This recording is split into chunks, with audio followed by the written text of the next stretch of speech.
Hello दोस्तों, मैं आरिफ और ये आपका YouTube channel political academic studies. आज जो मैं आपके साथ डिस्कस करने वाला हूँ वो है पॉलिटिकल साइंस का इंट्रोडक्शन टू पॉलिटिकल थियरी के पेपर के इम्पोर्टेंट क्वेश्चंस। कौन कौन से क्वेश्चन आने की संभावना है और किस क्वेश्चन में आपको आंसर कैसे देना है। और ये क्वेश्चंस मैं आपको जो बताने वाला हूँ ये क्वेश्चन बहुत इंपॉर्टेंट है। प्रीवियस ईयर्स के काफ़ी सारे ईयर्स में ये क्वेश्चंस आते रहे हैं। ये क्वेश्चंस ना सिर्फ एसओएल बल्कि डीयू और एनसीवेब के स्टूडेंट्स के लिए भी इम्पोर्टेंट है। जो स्टूडेंट रेगुलर पढ़ रहे हैं, सेम यही paper introduction to political theory या फिर एनसीवेब में पढ़ रहे हैं या एसएल में पढ़ रहे हैं, ये सबके लिए इम्पोर्टेंट क्वेश्चंस हैं। इस तरीके के क्वेश्चन आने की पूरी पूरी संभावना रहती है और गत वर्षों में हमने देखा है कि इस प्रकार के क्वेश्चन बार बार पूछे गए हैं।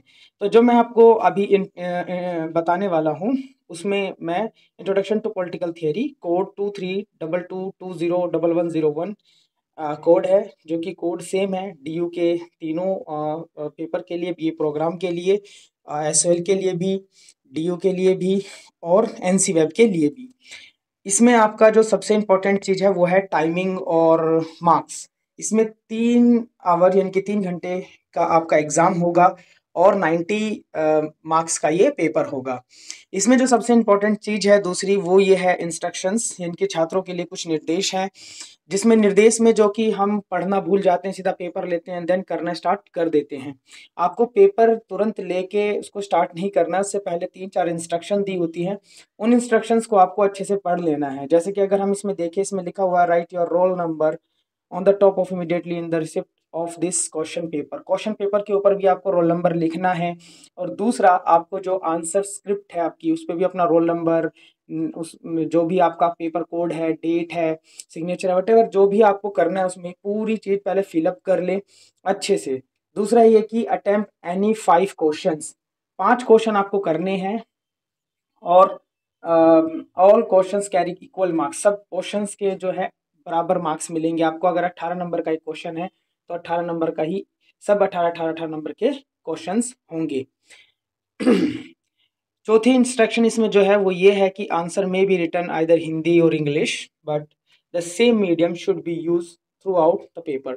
यानी कि इसमें ये कहा गया है कि भाई आप जो है चाहे वो हिंदी माध्यम का प्रयोग करें या इंग्लिश माध्यम का प्रयोग करें, लेकिन सभी उत्तरों का जो माध्यम है वो एक ही होना चाहिए। ये नहीं होना चाहिए कि आप एक क्वेश्चन हिंदी में लिख रहे हैं, दूसरा क्वेश्चन इंग्लिश में लिख रहे हैं।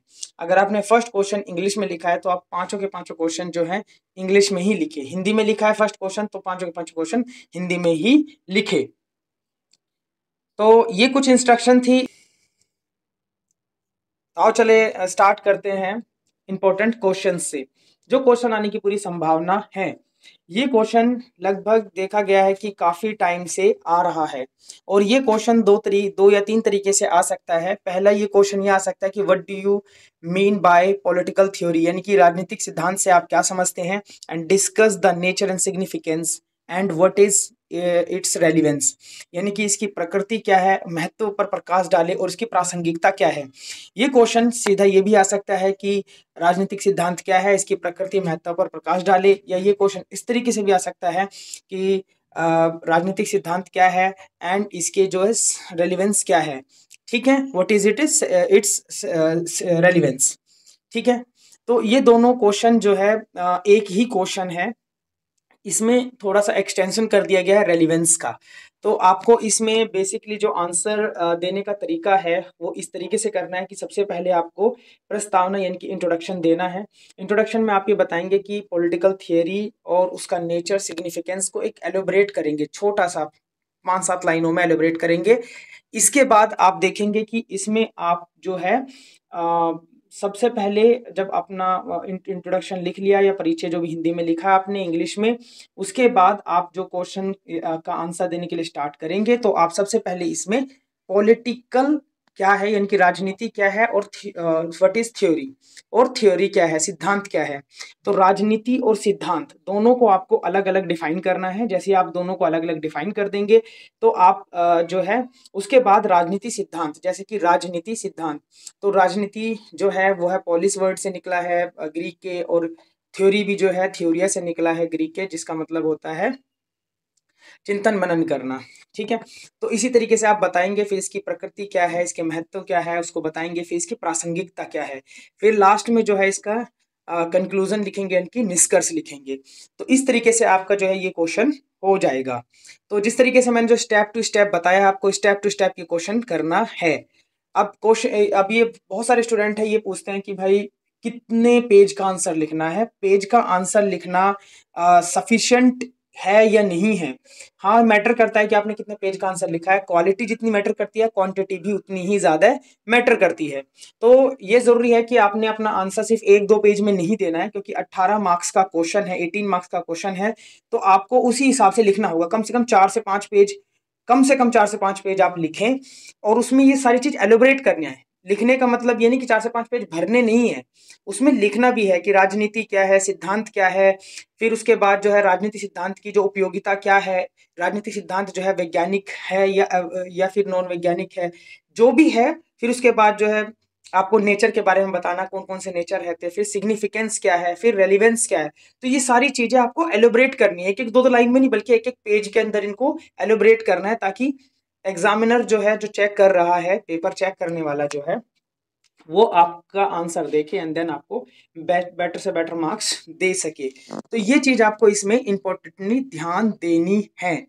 इसी क्वेश्चन के अंदर एक क्वेश्चन और जोड़ दिया जाता है, या फिर इस क्वेश्चन को इस तरीके से पूछा जाता है कि discuss the empirical approach of political theory, normative approach of political theory. 2 approach है पॉलिटिकल थियरी की, एक है इंपेरिकल अप्रोच और दूसरी नॉर्मेटिव।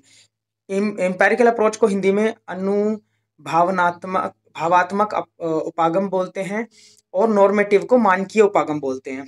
ठीक है, ये क्वेश्चन इस तरीके से भी आ सकता है कि what is political theory and discuss the empirical and normatical political theory. ये क्वेश्चन किसी भी तरीके से आए, इसमें आपको दोनों अप्रोच, पहले तो इसमें राजनीति और सिद्धांत यानी पॉलिटिकल एंड थियरी को एलोबरेट करना है, देन उसके बाद आपको इसमें इंपेरिकल क्या है यानी कि अनुभवात्मक उपागम, और नॉर्मेटिव यानी कि मानकीय उपागम क्या है, ये बताना है। उसके बाद इसमें बताकर आपको कंपेयर करना है, एंड देन उसके बाद आप जो है निष्कर्ष लिख के इस क्वेश्चन का आंसर पूरा कर दे। जिस तरीके से मैंने आंसर लिखने का एक तरीका बताया आपको कि पहले प्रस्तावना यानी कि इंट्रोडक्शन, फिर उसके बाद मेन बॉडी जो स्टार्ट होगी जिसमें आप आंसर लिखेंगे, वो स्टेप टू स्टेप लिखना है आपको, एंड देन लास्ट में कंक्लूजन। ये पूरे आंसर का एक फॉर्मेट होता है। इसके बाद हम चलते हैं सेकंड क्वेश्चन पर। सेकंड क्वेश्चन जो है वो लिबर्टी रिगार्डिंग आ सकता है, जैसे कि इसमें जो दिया हुआ है व्हाट इज लिबर्टी यानी कि स्वतंत्रता क्या है, and distinction between the negative and positive liberty. तो नेगेटिव एंड पॉजिटिव लिबर्टी के बारे में सब पूछा गया है। तो यही क्वेश्चन सेम इस तरीके से भी आ सकता है कि स्वतंत्रता क्या है, नकारात्मक सकारात्मक स्वतंत्रता में अंतर स्पष्ट कीजिए, या सेम, क्योंकि नकारात्मक सकारात्मक स्वतंत्रता आपके सिलेबस में जो इंपॉर्टेंटली दी हुई है वो दिया हुआ इजाया बर्लिन का कॉन्सेप्ट। तो आपको इजाया बर्लिन के कॉन्सेप्ट के अकॉर्डिंग पॉजिटिव और नेगेटिव लिबर्टी को डिफाइन भी करना है, और अगर सीधा ये भी आ जाए कि इस इजाया बर्लिन के द्वारा दिए गए नकारात्मक सकारात्मक स्वतंत्रता के सिद्धांत को स्पष्ट करे, तो ये भी आंसर आपको सेम इसी तरीके से लिखना है जिस तरीके से आपने नेगेटिव एंड पॉजिटिव लिबर्टी को अंतर बताते हुए लिखा है। तो ये क्वेश्चन जो है बहुत इंपॉर्टेंट है, और ये क्वेश्चन आने के चांस बहुत ज्यादा रहते हैं कि what do you mean by liberty, राजनीति लिबर्टी यानी कि स्वतंत्रता से आप क्या समझते हैं, और इजाया बर्लिन के कॉन्सेप्ट के बारे में बताइए। तो इजाया बर्लिन का जो कॉन्सेप्ट है वो नेगेटिव एंड पॉजिटिव लिबर्टी है, और उनका जो पूर्ण रूप से झुकाव था वो नकारात्मक स्वतंत्रता यानी कि नेगेटिव लिबर्टी की तरफ था। तो उनकी जो बुक है टू कॉन्सेप्ट ऑफ लिबर्टी, उसमें उन्होंने नेगेटिव लिबर्टी का पक्षधर रखा था, और उन्होंने बताया था कि किस कारण से नेगेटिव लिबर्टी होनी चाहिए और पॉजिटिव लिबर्टी के ऊपर रिस्ट्रिक्शंस होने चाहिए। तो ये वाला क्वेश्चन काफी इंपॉर्टेंट है, आप इस क्वेश्चन को जरूर करके जाएं, और जिस तरीके से मैं इसका आंसर बता रहा था फर्स्ट वाले का आंसर, सेम उसी तरीके से आपको यही स्टेप टू स्टेप आपको सेकंड क्वेश्चन का भी आंसर देना है। इसी के बाद सेकंड क्वेश्चन में ही एक क्वेश्चन जो है बहुत सी बार क्या है कि कंपैरिजन वाला पूछ लिया जाता है कि what do you understand by liberty, यानी कि वही क्वेश्चन हो गया जो शुरुआत में मैंने बोला था कि राजनीति सिद्धांत स्वतंत्रता से आप क्या समझते हैं, या स्वतंत्रता क्या है, ये दोनों एक ही चीज है। व्हाट इज लिबर्टी या what do you understand by liberty, दोनों का मतलब एक ही है कि राजनीति से आप स्वतंत्रता से आप क्या समझते हैं या स्वतंत्रता क्या है। इसमें जो क्वेश्चन जोड़ दिया जाता है वो जोड़ दिया जाता है कि is liberty compatible with equality discuss, यानी कि क्या स्वतंत्रता और समानता सुसंगत है, यानी कि एक दूसरे के साथ कंपेयर किए जा सकते हैं, नहीं किए जा सकते, करे जा सकते हैं तो क्यों करे जा सकते हैं, स्वतंत्रता समानता के साथ क्या संबंध है, क्या संबंध नहीं है, इसके बारे में हमें जो है ये पूरा क्वेश्चन आंसर लिख सकते हैं। ठीक है, तो सबसे पहले इसमें आपको लिबर्टी यानी कि स्वतंत्रता क्या है के बारे में डिस्कस करना है। स्वतंत्रता के दो पक्ष हैं, ठीक है, दो अंतर है, एक सकारात्मक नकारात्मक, और इसी तरीके से आपको बताना है कि लिबर्टी और इक्वालिटी में क्या डिफरेंस है। ठीक है, इसके बाद जो थर्ड क्वेश्चन आता है, थर्ड क्वेश्चन जो है इक्वालिटी से रिगार्डिंग है। जो सेकंड क्वेश्चन है उसमें भी इक्वालिटी का ही था, लेकिन वो कंपैरिजन वाला क्वेश्चन था। ये क्वेश्चन पूरी तरीके से सेपरेट है, पूरा इक्वालिटी के ऊपर है, क्वेश्चन नंबर थर्ड। तो क्वेश्चन नंबर थर्ड जो है, ये क्वेश्चन नंबर थर्ड में सीधे सीधे पूछ लिया गया है कि व्हाट इज कॉम्प्लेक्स इक्वालिटी, यानी कि जटिल समानता क्या है। तो जटिल समानता के बारे में आपको बताना है जटिल समानता क्या है, या फिर सीधा लिखा लिखा सकता है कि व्हाट इज इक्वालिटी, या what do you understand by equality. Equality यानी कि अवसर की समानता या समानता से आप क्या समझते हैं। फिर इसी में जो है व्हाट इज ये आ जाएगा आपका what is complex equality suggested for plural society discuss, यानी कि बहुल समाजों के लिए जटिल समानता का सुझाव क्यों दिया जाता है। बहुल समाज उन समाजों को कहा जाता है जहां पर एक ही विभिन्न विभिन्न प्रकार के व्यक्ति निवास करते हो, जिनकी जाति, धर्म, भाषा, संस्कृति, कस्टम्स, रिलीजन सब कुछ अलग अलग होते हैं, उनको प्लूरल सोसाइटीज बोली जाती है।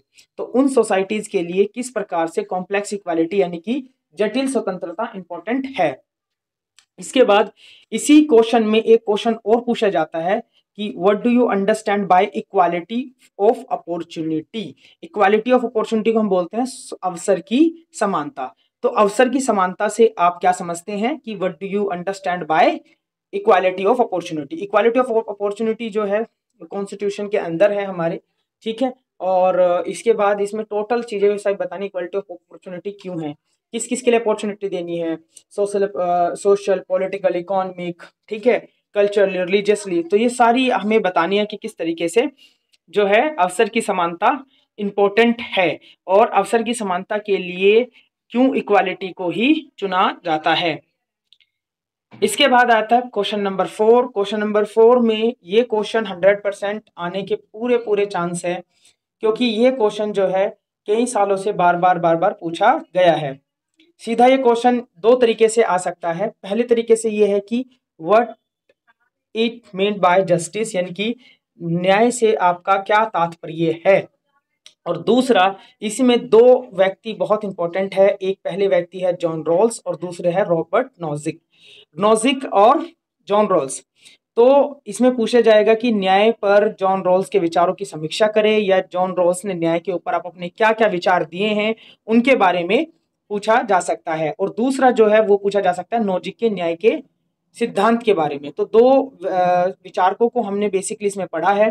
पहला विचारक जो है वो है जॉन रॉल्स, जॉन रॉल्स के थ्योरी ऑफ जस्टिस को हमने पढ़ा है। और दूसरा न्याय के लिए यानी कि जस्टिस के लिए नॉजिक को पढ़ा है। तो ये क्वेश्चन जस्टिस के ऊपर आएगा। जस्टिस, तो सबसे पहले आपको जस्टिस के बारे में पता होना चाहिए, जस्टिस क्या है और जस्टिस किसके लिए। और दूसरा कि जॉन रॉल्स का थ्योरी ऑफ जस्टिस क्या है और रॉबर्ट नॉजिक का थ्योरी ऑफ जस्टिस क्या है। तो ये दोनों क्वेश्चंस में से कोई एक क्वेश्चन आने की पूरी संभावना पूरी बनी रहती है। सेम इसको भी आपको आंसर उसी तरीके से करना है। सबसे पहले इंट्रोडक्शन यानी कि प्रस्तावना, इंट्रोडक्शन इंग्लिश में लिए, इंग्लिश वालों के लिए, प्रस्तावना हिंदी वालों के लिए। फिर आपको जस्टिस के बारे में यानी कि न्याय के बारे में बताना है। न्याय के बारे में बताने के बाद आपने जॉन रॉल्स का जो पूरा सिद्धांत है न्याय का, और उसमें जो जो भी चीजें आती हैं उनको लिखना है। विल्स ऑफ इग्नोरेंस है, ठीक है, यानी कि अज्ञानता का पर्दा है। और डेलिबरेटिव जस्टिस यानी कि जस्टिस को वो किस तरह से डेलिबरेट करना है, यानी कि वितरण, संसाधनों का किस तरीके से वितरण करना है। इन तमाम चीजों के बारे में वो बताते हैं। उन सभी चीजों को हमें क्वेश्चन नंबर 4 में जिस तरह बताया गया है, examine the view of John Rawls, तो जॉन रॉल्स के थ्योरी ऑफ जस्टिस के बारे में हमें बताना है। नेक्स्ट क्वेश्चन जो है राइट से आता है, तो राइट से दो तीन तरीके के क्वेश्चन बन के आ सकते हैं, लेकिन आंसर आपको बेसिकली एक ही करके जाना है इसमें। वो क्वेश्चन जो बता रहा हूं मैं, ये दोनों तीनों दो क्वेश्चन है, दोनों क्वेश्चन का आंसर आप एक ही लिख सकते हैं। सबसे पहले आपको डिफाइन राइट, ठीक है, यानी कि राइट क्या है ये पता होना चाहिए, इनके अधिकार क्या है, या अधिकारों से आप क्या समझते हैं, व्हाट इज राइट, या what do you understand by right, ठीक है, या डिस्कस अबाउट राइट, ठीक है, या डिफाइन राइट, ठीक है। अधिकारों को परिभाषित कीजिए, अधिकारों के बारे में लिखिए, ठीक है। और दूसरा है discuss the various theory of right. तो बहुत सारे सिद्धांत हैं, ठीक है, विभिन्न विभिन्न सिद्धांत हैं अधिकारों के बारे में, और आपको उन अधिकारों के सिद्धांत के बारे में इनमें व्याख्या करनी है। इसी में जो सबसे इंपॉर्टेंट पूछ लिया जाता है बहुत सी बार, वो पूछा जाता है 3 जनरेशन ऑफ राइट का, यानी कि अधिकारों की 3 पीढ़ियों के विकास के बारे में बताना है आपको, और वो क्या क्या है। इसके अलावा हम क्वेश्चन नंबर 6 पे जाते हैं। क्वेश्चन नंबर 6, 7 और 8 जो इसमें दिए हुए हैं, ये तीनों क्वेश्चन जो लास्ट यूनिट है यानी कि थर्ड यूनिट है, उस थर्ड यूनिट से दिए हुए हैं। थर्ड यूनिट जो है वो है डिबेट। तो जो डिबेट है, उस डिबेट के अंदर ये 3 क्वेश्चन हैं, 3 चीजें पूछी गई है उसमें। एक तो प्रोटेक्टिव डिस्क्रिमिनेशन है, एक पब्लिक वर्सेस प्राइवेट फेमिनिज्म वाली डिबेट है, और थर्ड जो है सेंसरशिप वाली डिबेट है। तो आपको बेसिकली इसमें सीधे सीधे तरीके से भी क्वेश्चन पूछा जा सकता है, शॉर्ट नोट में भी क्वेश्चन पूछा जा सकता है। जैसे कि अगर हम क्वेश्चन नंबर 6 की बात करें, तो क्वेश्चन नंबर 6 में यह है कि do you agree with view that protective discrimination violate the principle of fairness, give reason. यानी कि क्या आप इस विचार से सहमत है कि संरक्षणात्मक भेदभाव जो है निष्पक्षता, ठीक है, संरक्षणात्मक भेदभाव निष्पक्षता के सिद्धांत का उल्लंघन करता है, कारण बताइए, उल्लंघन करता है या नहीं करता है। तो आपको दोनों तरीके से बताना है। तो सबसे पहले आपको ये बताना होगा कि प्रोटेक्टिव डिस्क्रिमिनेशन क्या है। तो जैसे कि प्रोटेक्टिव डिस्क्रिमिनेशन क्या है, तो प्रोटेक्टिव डिस्क्रिमिनेशन की जो हम देखते हैं वो अमेरिका के एफर्मेटिव एक्शन से जो है बहुत मुतासिर है, यानी कि प्रभावित है। जो एफर्मेटिव एक्शन था, सकारात्मक कार्यवाही जिसको हम कहते हैं हिंदी में, तो अमेरिका के अंदर क्या हुआ था, ब्लैक्स एंड वाइट्स का आप सभी लोगों को पता है कि भाई बहुत ज़्यादा डिस्क्रिमिनेशन था ब्लैक्स एंड वाइट्स के बीच में। तो ब्लैक्स को जो है ना स्कूल में एंट्री थी, ना ही कॉलेजेस में एंट्री थी, ना ही कुछ अपर लेवल के जो पद होते हैं उसमें भी किस प्रकार की एंट्री नहीं थी। तो इस तरीके की भेदभाव को देखते हुए वहां की सरकार ने जो है एक एफर्मेटिव एक्शन, इनकी सकारात्मक कार्रवाई की, जिसमें कहा गया कि विद्यालयों, विश्वविद्यालयों और कॉलेजेस के अंदर एक सेट ऑफ नंबर यानी कि कुछ सीट रिजर्व की जाएगी ब्लैक पर्सन्स के लिए, और उन पे ब्लैक पर्सन्स का ही एडमिशन होगा। तो इस तरीके से जो ये रिजर्वेशन यानी कि उनको एफर्मेटिव एक्शन के थ्रू रिजर्वेशन दिया गया था, और रिजर्वेशन जो है उनको जो मिला था वो प्रोटेक्टिव डिस्क्रिमिनेशन के अकॉर्डिंग मिला था, जिसको वो बोलते हैं एफर्मेटिव एक्शन। और उस एक्शन से अगर हम देखें तो आज के टाइम में ब्लैक्स एंड व्हाइट्स के बीच में कोई भी डिस्क्रिमिनेशन नहीं है। थोड़ा माइल्ड डिस्क्रिमिनेशन तो हर जगह पर है, कितना ही कॉन्स्टिट्यूशन बदल ले, कितना ही कुछ भी एक्शन आ जाए, वो डिस्क्रिमिनेशन रहता है, लेकिन एक कॉन्स्टिट्यूशनल जो डिस्क्रिमिनेशन है वो नहीं है। तो फिर इसमें आपको बताना है कि protective discrimination principal of fairness का वायलेशन करता है या नहीं करता। तो करता है तो क्यों करता है, और करता नहीं है तो क्यों नहीं करता। क्योंकि principal of fairness principal of fairness ये है कि इसमें आपको ये बताया जाता है कि भाई ऑल आर इक्वल, ठीक है, सभी जो है इक्वल है in the I of law, इनकी संविधान या जो भी संविधान है, कानून है या देश है, उसकी नज़र में जो है सभी जो नागरिक है, सभी जो व्यक्ति हैं वो एक समान हैं। तो इस तरीके का अगर रिजर्वेशन दिया जाता है तो क्या वो रिजर्वेशन देने से उस डिस्क्रिमिनेशन होता है या डिस्क्रिमिनेशन नहीं होता है। तो कुछ विचारकों का या कुछ विचारकों का ये मानना है कि डिस्क्रिमिनेशन होता है, लेकिन कुछ विचारकों का ये मानना है कि डिस्क्रिमिनेशन नहीं होता है। तो जिनका मानना है कि डिस्क्रिमिनेशन नहीं होता है, उनका डिस्क्रिमिनेशन नहीं है, तो उनके कुछ विचार हैं, जैसे कि एक दो मैं आपको बता देता हूँ। पहला विचार ये है कि उनको हजारों सालों से दबाया गया है। अगर हम देखें कि भारत के अंदर दलित जो थे, और या जो नीची जातियाँ थी, या जो अनुसूचित जातियाँ, अनुसूचित जनजातियाँ, या जो आदिवासी थे, उनको किसी ना किसी तरीके से बार बार जो है दबाया गया, उनसे जो है नीचे दर्जे पे रखा गया। अगर हम वर्ण व्यवस्था को भी देखें, आश्रम व्यवस्था को भी देखें, तो उसमें देखेंगे कि जो है ब्राह्मण है, फिर क्षत्रिय है, फिर वैश्य है, फिर शूद्र है, तो शूद्रों को सबसे नीचे रखा गया। तो अगर गवर्नमेंट या वहाँ की सरकार जो है इस प्रकार के कोई कृत्य करती है कि जो सबसे नीचे वाली स्थिति में थे, जो आर्थिक व सामाजिक रूप से पिछड़े हुए थे, उन व्यक्तियों के लिए किसी प्रकार का जो है आरक्षण के जरिए उन व्यक्तियों को का उत्थान किया जा सके, उन लोगों का विकास किया जा सके, तो इस प्रकार का जो है सिद्धांत जो है उल्लंघन नहीं करता है। लेकिन उसके साथ-साथ में ये भी है कि उल्लंघन करता है। तो उन विचारकों का मानना है कि उल्लंघन करता है, कि उनका कहना है कि जो गलती हुई है, वो हमारे पूर्वजों ने की है, हमने नहीं की है। उनके साथ जो प्रताड़ना किया है, उनको जो प्रताड़ित किया है, वो हमारे पूर्वजों ने किया है, हमने नहीं किया उनको प्रताड़ित। उनके साथ जो भेदभाव किया है, वो हमारे पूर्वजों ने किया, हमने नहीं किया। तो इस तरीके के जो विचार हैं, जो मैं 1-2 बता रहा हूँ, आप जो को जो बुक मिली हुई है या मैं इस वीडियो के साथ में इसके काफ़ी सारे नोट्स अपना इंस्टाग्राम और टेलीग्राम लिंक भी आपको दे दूँगा, उसमें मैं आपको ये सारे क्वेश्चंस के आंसर जो है उसी में हैं। आपको सीधा जाना है टेलीग्राम पर भी आपको सारे जो मेरा ये चैनल है पॉलिटिकल एकेडमिक स्टडीज़ करके ही टेलीग्राम पर भी चैनल है, उसमें ये पूरा का पूरा आंसर हिंदी और इंग्लिश दोनों में है। ये हो गया हमारा प्रोटेक्टिव डिस्क्रिमिनेशन जो है, यानी कि संरचनात्मक भेदभाव का सिद्धांत के बारे में। ये लॉन्ग क्वेश्चन भी आ सकता है, शॉर्ट क्वेश्चन भी आ सकता है। Question number 7। क्वेश्चन नंबर 7 जो है, इसमें अगर आप देखें कि discuss the private versus public debate in feminist political theory, यानी कि नारीवादी राजनीतिक सिद्धांत में निजी बनाम सार्वजनिक पर बहस की विवेचना कीजिए। यानी कि इसमें भी जिस तरीके से मैंने ऊपर वाले क्वेश्चन का आंसर बताया है, इसमें भी आपको सबसे पहले फेमिनिस्ट पॉलिटिकल थियरी क्या है, फेमिनिस्ट पॉलिटिकल थियरी में कौन-कौन से थियरिस्ट आते हैं, किन-किन्होंने फेमिनिस्ट पॉलिटिकल थियरी में अपना योगदान दिया है और उन फेमिनिज़्म का मतलब क्या होता है, फेमिनिस्ट पॉलिटिकल थियरी का मतलब क्या होता है, सबसे पहले आपको ये पता होना चाहिए। दूसरा, इसमें मैंने जो अभी आंसर आपको देने वाला हूँ, जो मैं टेलीग्राम लिंक पे है, उसमें पूरा आंसर है। मैं थोड़ा-सा डिस्कस के तौर पे इस क्वेश्चन का आंसर बता रहा हूँ। वो ये है कि आपको प्राइवेट एंड पब्लिक डिबेट क्या है?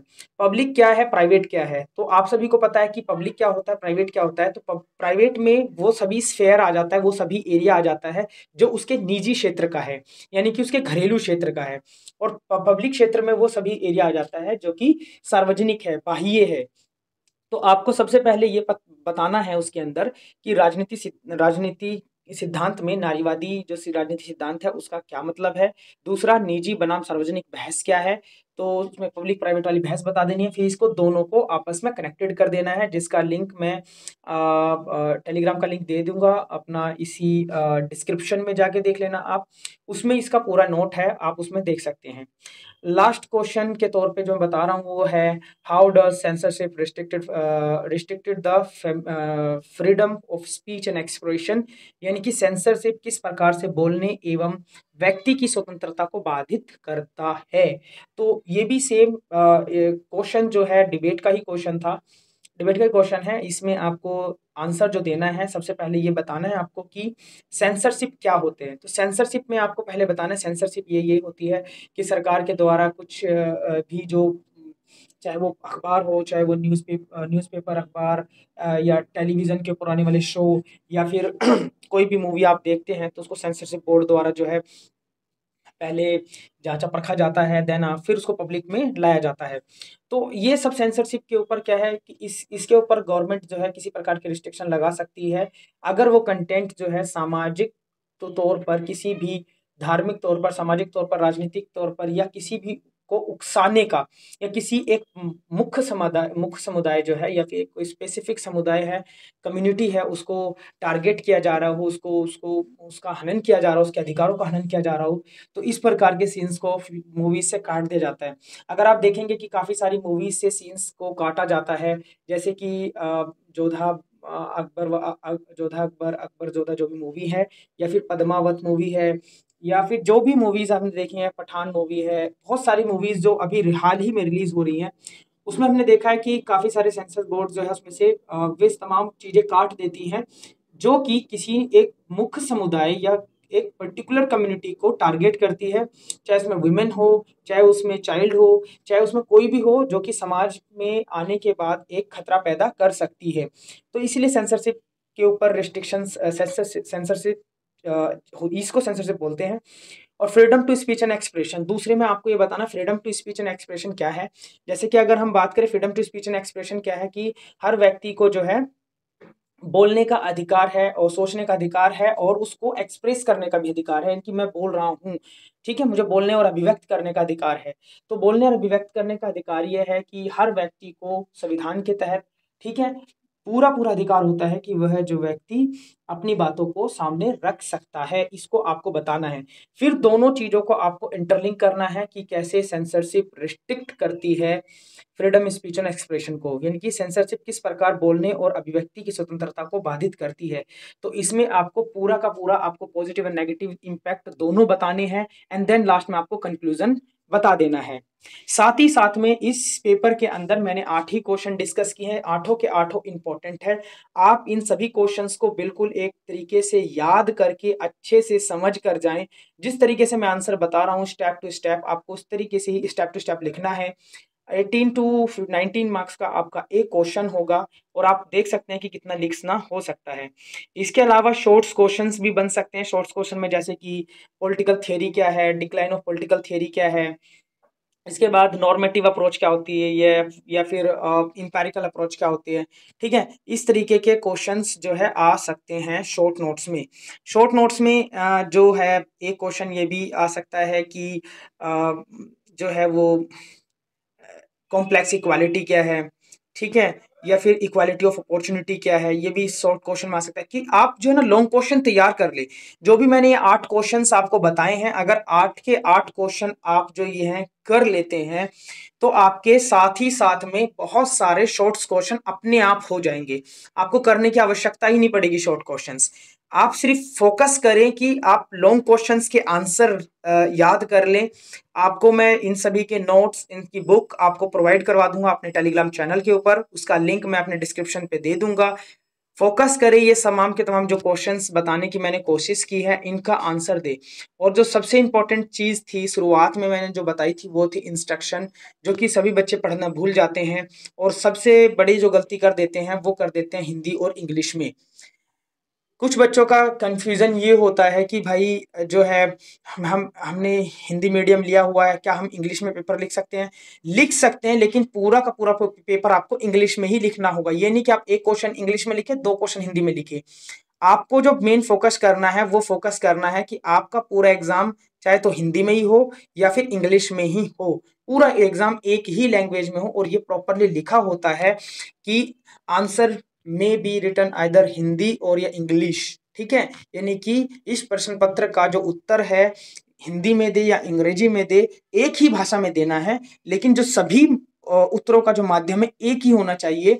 ये सबसे इंपॉर्टेंट था। और इसके अलावा 3 घंटे का आपको टाइम मिलेगा। 90 मार्क्स का ये पेपर आएगा और तीनों के तीनों स्फेयर के लिए है, ये एनसी वेब के लिए भी, एसओएल के लिए भी और आपके ड्यू के जो रेगुलर स्टूडेंट हैं उनके लिए भी ये सेम पेपर है। Introduction to political theory, introduction to political theory का जो पेपर है लगभग पॉलिटिकल बीए प्रोग्राम के तमाम स्टूडेंट जो हैं बीए प्रोग्राम के स्टूडेंट्स के लिए ये है।